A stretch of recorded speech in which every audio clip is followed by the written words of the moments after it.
महर्षी public school Amravati, वर्ग 7वा, विषय मराठी, पाठ 7, आजारी पडण्याचा प्रयोग. आजारी पडण्याचा प्रयोग.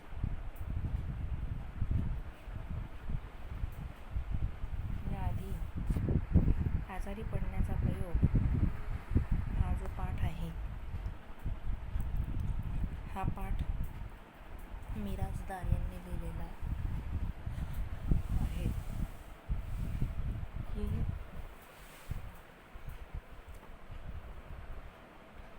या पाठामध्ये एक छोटा मुलगा आहे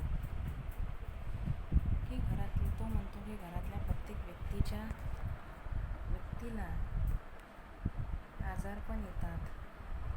कोणाला सर्दी होतं, कोणाला ताईची पाठ दुखत असते, पाय दुखत असतात, बाबाला नेहमी पडसे असतात, आई नेहमी खोकत असतात, खोकत असतात, दादाचं आणखी काहीतरी दुखत असतं. असे प्रत्येकजण काय असतात, आजारी असतात. त्या आजारपणामध्ये त्यांना काही फ्रूट्स वेगवेगळ्या पद्धतीचं खायला मिळतं. आता वेगवेगळ्या पद्धतीचं खायला मिळतात म्हणजे की जसं मोसंबी झाली, संत्र झालं, डाळिंब झालं, बेदाणा झाला, पेढे झाले, शिरा झाला. अशा अनेक प्रकारच्या ज्या वस्तू आहेत किंवा ज्या अनेक प्रकारच्या ज्या पदार्थ आहेत, ते पदार्थ त्यांना खायला मिळतात. कशाच्या नावाखाली? दुखण्याच्या नावाखाली. चला तर मग या पाठामध्ये आपण सुरुवातीला काही भाग समजून घेतला होता आणि आपला अर्धा भाग राहिलेला होता. कालच्या भागामध्ये आपण जे काही पाहिलं किंवा तो जो पाठ आहे तो पाठ अनुभवला, तर हा पाठ अनुभवायच्या मागचं कारण एकच की म्हणजे लेखक म्हणतात की मोठमोठी जी दुखणी आहे, क्षय, टायफॉईड, मलेरिया हे तर सोडाच, पण निदान साधे कोणते छोटे मोठे सुद्धा आजार कधी माझ्या वाटेला आले नाही. तर आता आपण पाठ बघणार आहोत. अर्धा पाठ आपला झाला होता. अर्धा भाग आपला राहिलेला होता. तोही आपण बघणार आहोत. आपण एकदाही कधी दुखणी करी नव्हतो. ही गोष्ट ध्यानात आल्यावर मोठी लाज वाटली. छे, निदान एखादं दुसऱ्या वेळी तरी आपण आजारी पडायचं होते. टायफॉईड, क्षय, न्यूमोनिया असली मोठमोठी गोड दुखणी राहू द्या बाजूला, पण थंडी, ताप, खोकला, पडसे यापैकी काहीतरी माझ्या वाटणीला यायला हवे होते. निदान पोटदुखी, डोकेदुखी यातले तरी काही. आपल्या स्वतःच्या मालकीची एकही औषधाची बाटली अजून असू नये. एखादीही साधी इंजेक्शन माझ्या वाटणीला येऊ नये काय? आमच्या घरात नेहमी कुणीतरी आजारी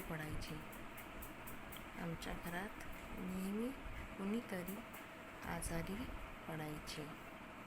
आई नेहमी खोकायची. आई नेहमी काय करायची? खोकायची. बाबांना दर 8 दिवसांनी पडसे यायचे. बाबांना दर 8 दिवसांनी काय यायचे? पडसे यायचेच. दादा कॉलेजात जात असला तरी त्याचे अंग नेहमी दुखायचे. दादा कॉलेजात जात असला तरी त्याचे अंग नेहमी दुखायचे. कधी कधी ताईचे हात दुखायचे, कधी कधी ताईचे हात दुखायचे, पाय दुखायचे. तीही गादी टाकून झोपायची. सगळ्यांची औषधे मोठी छान असायची. संत्री, मोसंबी, सफरचंद, खडीसाखर, बेदाणा, पेढे, गोड औषध यांचा मारा सारखा चाललेला असायचा. 4 दिवस आजारी पडून अशक्तपणा आला. 4 दिवस आजारी पडून अशक्तपणा आला म्हणजे शिराही रोज व्हायचा. अशक्तपणा आला म्हणजे शिराही रोज व्हायचा. हा सगळा प्रकार पाहून आपण आजारी नाही या गोष्टीचे मला अत्यंत दुःख होऊ लागले, की आपण आजारी नाही या गोष्टीचे मला अत्यंत दुःख होऊ लागले. जे पदार्थ ही सगळी मंडळी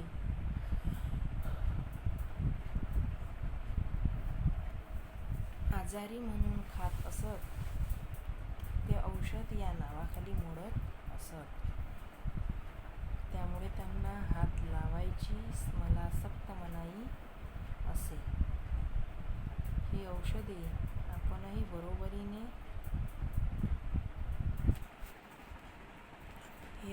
आपणही बरोबरीने घ्यावीत आणि त्यांच्या दुःखात सहभागी व्हावे असे मला फार वाटू लागले.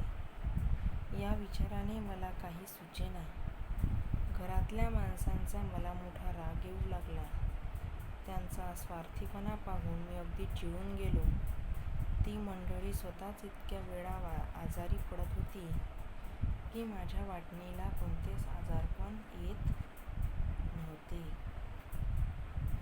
ते काही नाही, आपण आजारी पडून डॉक्टरांकडून औषध आणायचेच असे शेवटी मी ठरवून टाकले. मग नेहमीप्रमाणे मी रोजच्या 3-4 बाटल्या घेतल्या आणि डॉक्टरांकडे गेलो. चड्डीच्या खिशात मी स्वतःची बाटली निराळी जपून ठेवली होती. दवाखान्यात खूप गर्दी होती. खूप माणसे असली म्हणजे मला फार बरं वाटे, कारण त्यामुळे बराच वेळ दवाखान्यात बसता येते. शिवाय बसलेल्या माणसांच्या चेहऱ्याकडे बघता येते. काय छान दिसतात एक एक लोक. हळूच मी खुर्चीवर बसलो आणि लोकांकडे टकामका बघू लागलो. काही लोक म्हणत होते, कुणी इंजेक्शन घेऊन बसले होते. आपल्या दंडावरल्या पिवळ्या डागांकडे मोठ्या हुशारकीने पाहत होते. त्यांच्याकडे पाहून मला त्यांचा फार हेवा वाटू लागला. हळूहळू पुष्कळ लोक निघून गेले. मग मी हळूच माझी छोटी बाटली डॉक्टरांच्या टेबलावर सरकवली आणि म्हणालो, डॉक्टर, मला बरं वाटत नाही हो. मलाही औषध हवं आहे.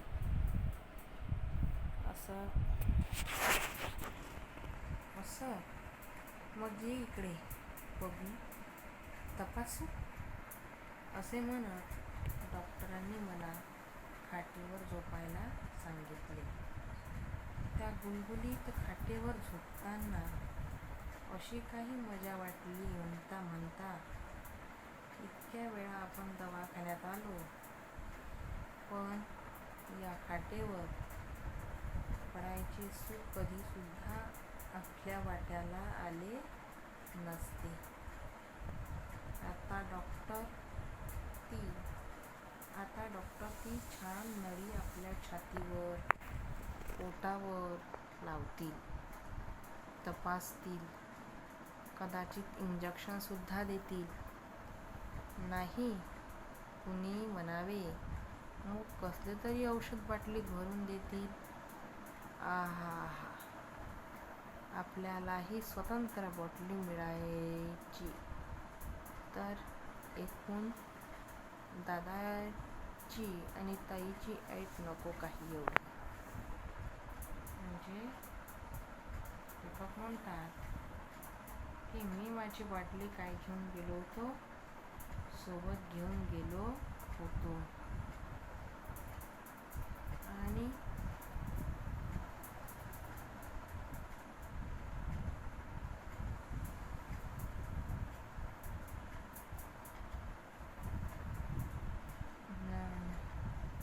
नळी आपल्या छातीवर बोटावर लावतील, तपासतील, कदाचित इंजेक्शन सुद्धा देतील. नाही कुणी म्हणावे, मग कसले तरी औषध बाटलीत भरून देतील. आहा, आपल्यालाही स्वतंत्र बाटली मिळायची तर एकूण दादाची आणि ताईची ऐट नको काही एवढी.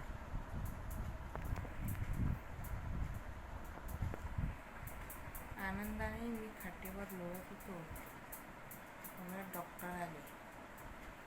त्यांनी मला तपासले. इकडे पालथे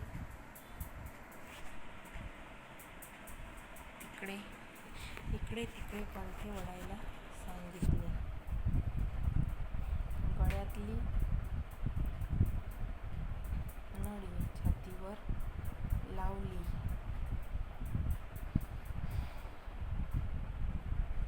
तेव्हा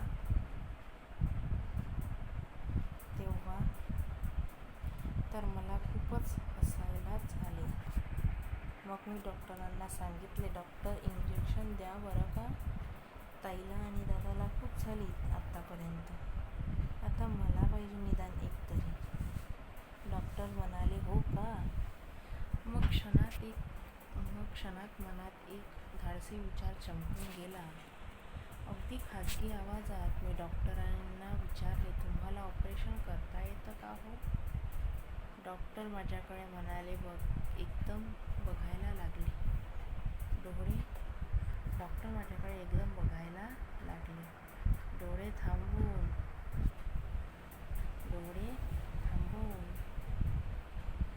म्हणाले, नको रे बाबा,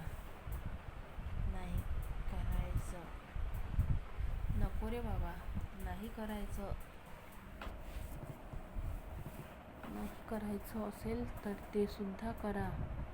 मी नाही घाबरत. नाही करायचं असलं तर ते सुद्धा करा. मी नाही घाबरत. मी काही घाबरत नाही. डॉक्टर पाहतच राहिले. मला वाटले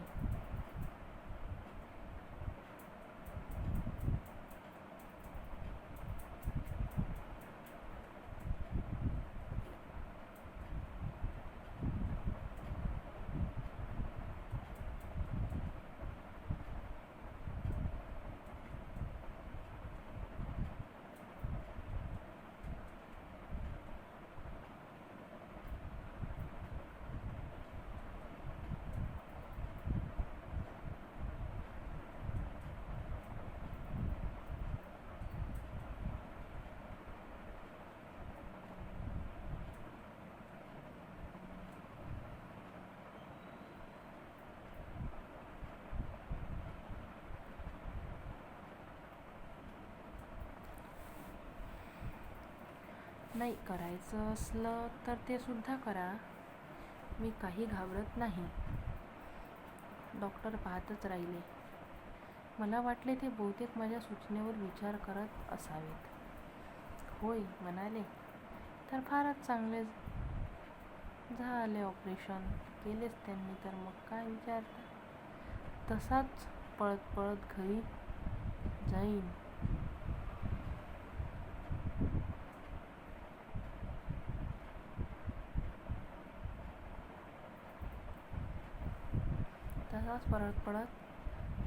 जाईन.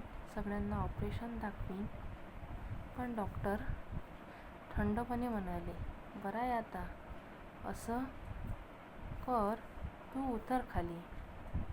मी छोट्या नाखुशीने खाली उतरलो. खाली उतरलो. त्यांच्या चेहऱ्याकडे उत्सुकतेने बघू लागलो. हे बघ, तुला काही झालं नाही, समजलं ना? ठणठणीत आहे तब्येत तुझी. तेव्हा औषध काही नाही तुला. पळ, जा घरी.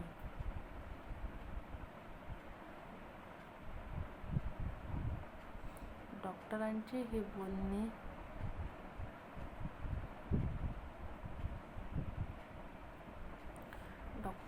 बोलणे ऐकून माझी फार निराशा झाली. मी रडकुंडीला येऊन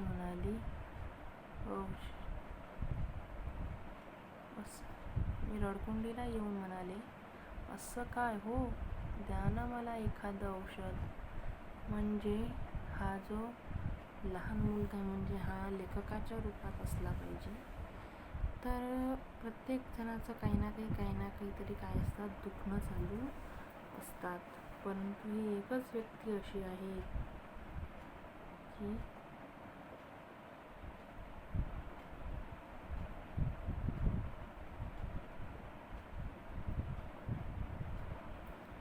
की छोट्या मुलांचा, म्हणजे समजा जो मिराजदार आहेत, लेखक आहेत, त्यांनी काय केलेलं आहे की हा जो पाठ आहे आजारी पडण्याचा प्रयोग, तर हा पाठ त्यांनी हास्यास्पद करण्यासाठी लिहिलेला आहे. आता इंजेक्शन द्या, स्वतःवरून दवाखान्यात जाणं, आपल्याला तर दुखतही असलं तरी आपण दवाखान्यात जाऊ शकत नाही. मग स्वतः दवाखान्यात जाणं, डॉक्टराला स्वतःवरून म्हणणं, हे कशी आहे फार वेगळी गोष्ट आहेत. चला तर मग आता आपण अजून आणखी पाहूया. कि मार्क्स मुझे बहुत अच्छे चाहिए, ठीक है? तो आज मैं आपको सिखाने जा रही हूँ मराठी सुलभ भारती इयत्ता 7वी, धडा 7वा, आजारी पडण्याचा प्रयोग. इसके लेखक है द मा मिरासदार, जन्म 1927, प्रसिद्ध लेखक, कथा कथनकार, गप्पा गोष्टी, गप्पांगण, गाणारा मुलूक, गुदगुल्या, जावई बापूंच्या गोष्टी, ताजवा, भूताचा जन्म, माझ्या बापाची पेंड, मिरासदारी इत्यादी कथा संग्रह प्रसिद्ध. नावेतील 3 प्रवासी हा अनुवाद, तसेच अंगत पंगत, पेंडबाजा हे विनोदी निबंधही प्रसिद्ध.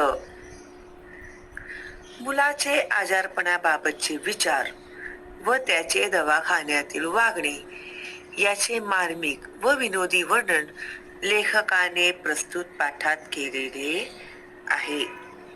तो इस लेसन में एक लड़का बीमार है और दवाखाने में उसने किस तरह से बिहेव किया है उसके बारे में ये लेसन है.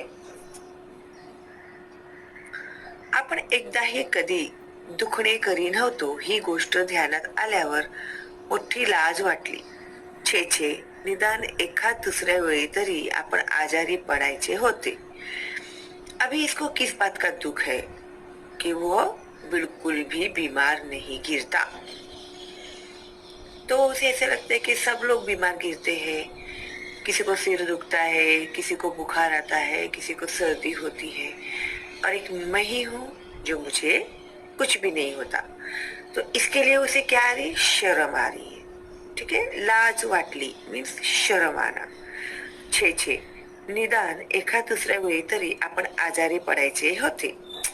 एखाद बार तो मुझे बीमार गिरना ही चाहिए था. अभी देखो बीमारियां भी, टाइफॉइड, क्षय यानी टीबी, न्यूमोनिया असली मोठी मोठी गोड दुखणी राहू द्या बाजूला. अभी इतनी बड़ी बड़ी बीमारियां तो रहने दो बाजू में ही. पण थंडी, ताप, खोकला, पडसे यानी भी सर्दियां, खोकला याने खासी, थंडी ताप याने फीवर, यापैकी काहीतरी माझ्या वाटणीला यायला हवे होते. निदान पोटदुखी, डोकेदुखी यातले तरी काही, या फिर पेट दर्द तो होना चाहिए था, या सर दर्द तो होना चाहिए था. आपल्या स्वतःच्या मालकीची एकही औषधाची बाटली अजून असू नये, यानी अपनी खुद की एक भी दवाई की बोतल न होना उनके लिए शर्म की बात है.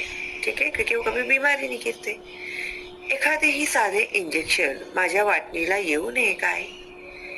अभी तक एक बार भी मुझे कभी इंजेक्शन भी नहीं मिला है, मेरे हिस्से नहीं आया है. वाटणीला यानी हिस्से में नहीं आया है. आमच्या घरात नेहमी कोणीतरी आजारी पडायचे. उनके घर में हमेशा कोई ना कोई बीमार रहता था. आई नेहमी खोकायची, उनकी मम्मी हमेशा खांसते रहती थी. बाबांचा दर 8 दिवसांनी पड़से यायचेच और उनके पिताजी को हर 8 दिन में सर्दी हो जाती थी. दादा कॉलेजात जात असला तरी त्याचे अंग नेहमी दुखायचे. उसके जो बड़े भैया थे दादा, बड़े भैया को मराठी में दादा कहते हैं, तो जो वो कॉलेज में जाता था तो हमेशा उसको बॉडी पेन रहता था. अंग दुखी मीन्स बॉडी पेन. कधी कधी ताईचे हात दुखायचे, सिस्टर के भी कभी कभी हाथ दर्द होते थे, पाय दुखायचे, पैर भी दर्द होते थे. ती ही गादी टाकून झोपायची, तो वो भी क्या करते थे, बिछाना डालती थी और सो जाती थी. मेरे हाथों पैरों में दर्द है बोल के. सगळ्यांची औषधे मोठी छान असायची. तो इन सब की जो मेडिसिन्स थी, दवाइयाँ थी, वो बहुत अच्छी दिखती थी मुझे. संत्री, मोसंबी, सफरचंद, खडीसाखर, बेदाणा, पेढे, गोड औषध यांचा महारा सारखा चाललेला असायचा. अभी इंसान बीमार है तो उसको खाने पीने की ध्यान ज्यादा रखा जाता है ना, तो उन लोगों का भी ये सब देकर उनका ध्यान रखा जाता था.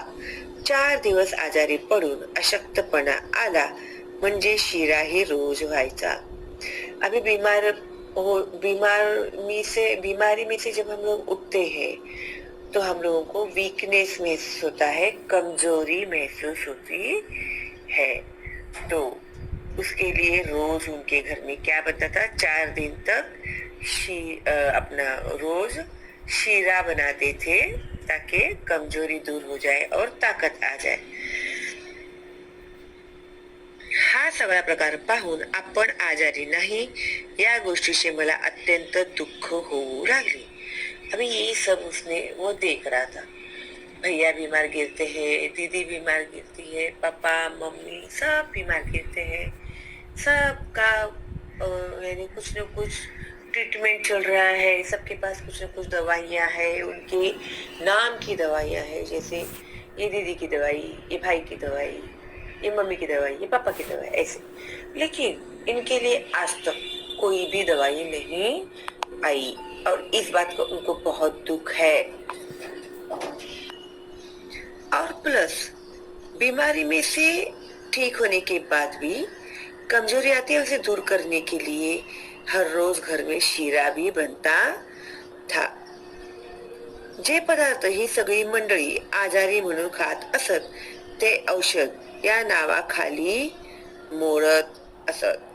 अभी जैसे बीमारी में से उठने के बाद कुछ भी देते हैं खाने के लिए, एनर्जी आने के लिए, तो वो भी एक मेडिसिन की तरह ही दिया जाता है. त्यामुळे त्यांना हात लावायची सख्त मनाई असे. तो अभी ये जो भी शीरा वगैरह बनता था घर में, तो वो सिर्फ एक जो बीमार में उठा है इंसान वही वो खाता था और इनको हाथ लगाने भी नहीं मिलता था. सख्त मनाई असे यानी मनाई रहती थी, बिल्कुल हाथ नहीं लगाना, वो उसके लिए बनाया है ऐसे. ही औषधे आपण ही बरोबरीने घ्यावीत आणि त्यांच्या दुःखात सहभागी व्हावे असे मला फार वाटू लागले. तो अभी इनको क्या लगने लगा कि मुझे भी ये दवाइयाँ खानी चाहिए, उनको कंपनी देनी चाहिए और उनके दुख में पार्टनर भी होना चाहिए। क्यों? बीमार क्यों गिरना है इनको? क्योंकि सब केयर करते हैं, अच्छा अच्छा खाना मिलता है बीमारी में से उठने के बाद, इसके लिए। ठीक है? या विचाराने मला काही सुचेना, घरातल्या माणसांचा मला मोठा राग येऊ लागला। अभी क्या हो गया, बेचारा बीमार नहीं गिरता था तो उसे अभी क्या होने लगा, घर के लोगों के ऊपर गुस्सा आने लगा। त्यांचा स्वार्थीपणा पाहून मी अगदी चिडून गेलो। स्वार्थीपणा यानी सेल्फिशनेस। तो उनका सेल्फिशनेस देख के मुझे बहुत गुस्सा आने लगा। ती मंडळी स्वतः इतक्या वेळा आजारी पडत होती की माझ्या वाटणीला कोणतेच आजारपण येत नव्हते। ते काही नाही, आपण आजारी पडून डॉक्टरांकडून औषध आणायचेच असे शेवटी मी ठरवून टाकले। अभी क्या हो गया, ये लोग बीमार गिरते हैं ना, इसके लिए मैं बीमार नहीं गिरता। तो अभी उन्होंने क्या डिसाइड किया, अब की बार मैं ही बीमार होऊंगा और डॉक्टर के पास जाकर दवाई लेकर आऊंगा। तो एंड में उन्होंने ये डिसाइड कर लिया। मग नेहमीप्रमाणे मी रोजच्या 3-4 बाटल्या घेतल्या आणि डॉक्टरांकडे गेलो। चड्डीच्या खिशात मी स्वतःची बाटली निराळी जपून ठेवली होती। अभी उसका काम था, बेचारा जाता था और सबके लिए दवाइयाँ लेकर आता था। तो उसने क्या किया, अपने लिए भी एक बॉटल रख लिया। दवाखान्यात खूप गर्दी होती, खूप माणसे असली म्हणजे मला फार बरे वाटे, कारण त्यामुळे बराच वेळ दवाखान्यात बसता येते। अभी देखो, हॉस्पिटल थे तो उसमें बहुत ज्यादा गर्दी होती थी। क्लिनिक में तो जितनी ज्यादा गर्दी उतना इन्हें बहुत मजा आता था। क्यों मजा आता था?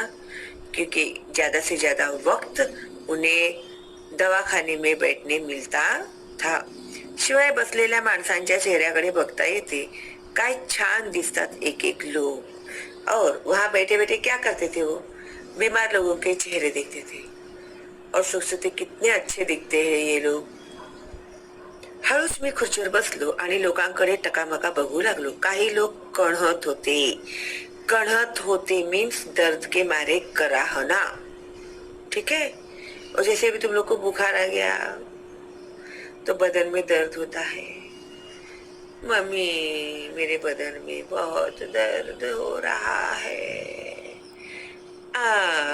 करते हैं ना, उसे कहते हैं कणहत होते, दर्द के मारे कराहना।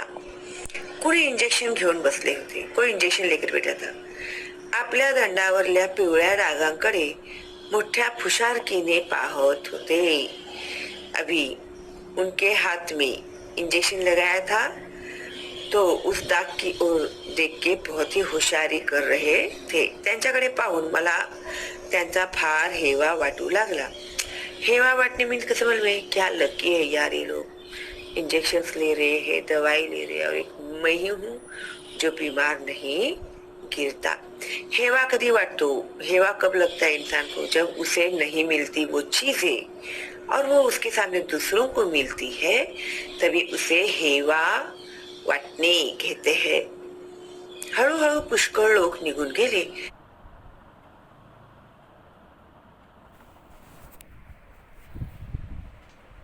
मग मी हळूच माझी छोटी बाटली डॉक्टरांच्या टेबलावर सरकावली।